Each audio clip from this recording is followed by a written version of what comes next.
Persino nei Caraibi, nei posti più belli al mondo, noi troveremo plastica. Se tu questo orsetto per esempio non l'avessi raccolto, tra quanti anni potresti trovarlo ancora così? Tra qualche secolo lo avremmo potuto ancora trovare integro.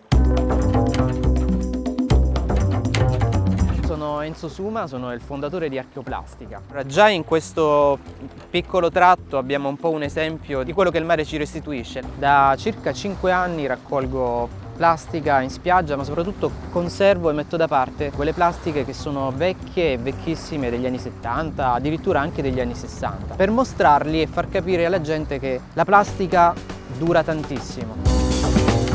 Purtroppo c'è davvero di tutto, qualsiasi cosa che galleggi il mare poi lo restituisce. Un Goldrake fine degli anni 70, una coppetta di gelato primi anni 70, crema solare, contenitori, crema per le mani, bastoncini, flaconi. È inquietante questo qui. Tante persone vedono la spiaggia nel periodo estivo, quando in realtà è quasi sempre pulita giornalmente dall'uomo. È d'inverno che davvero ci rendiamo conto del problema plastica del mare, e noi ci troviamo in situazioni spesso quasi simili a una sorta di discarica.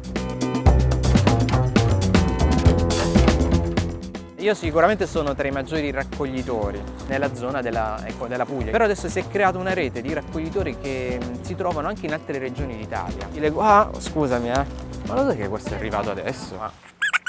È nuovo. C'è anche un gruppo proprio di studio solo esclusivamente per cercare di arrivare ad una datazione del reperto. Credo che sia un contenitore di succo di limone. Lo trovo spesso, non è vecchissimo, ma anche lui ha i suoi anni. Ed è greco.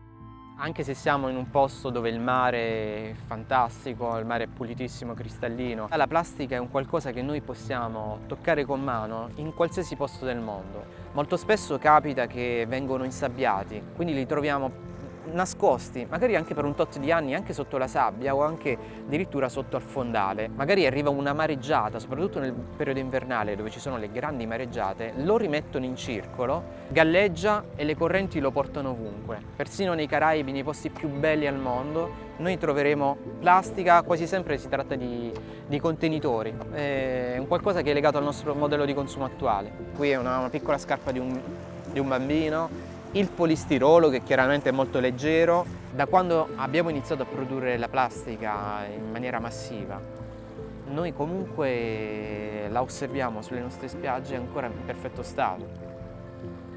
E guarda, si può ancora premere. Se tu questo orsetto per esempio non l'avessi raccolto, tra quanti anni potresti trovarlo ancora così?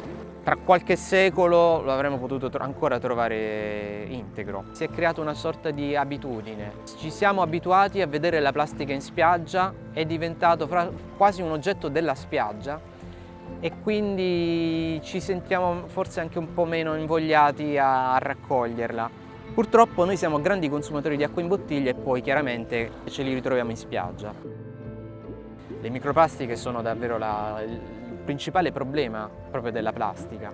I flaconi si rompono in tanti piccoli pezzetti, e questo sì, che può creare inquinamento anche in realtà paradisiache. La Comunità Europea è stata chiara, la direzione è quella, l'eliminazione progressiva della plastica monouso. L'Italia si è adeguata a questa normativa europea, però ecco, non ha preso completamente alla lettera quella che è la direttiva europea. Per esempio ha introdotto l'utilizzo della plastica biodegradabile, quando in realtà nella direttiva non era prevista. La plastica biodegradabile, è vero, si degrada più velocemente, ma solo nelle condizioni di temperatura e pressione che noi troviamo negli impianti di degradazione, non in mare. Se noi prendiamo un flacone biodegradabile e va a finire in mare, e poi quello durerà tantissimo tempo. Fin quando non cambieremo il nostro modello di consumo, sicuramente continueremo a raccogliere plastica.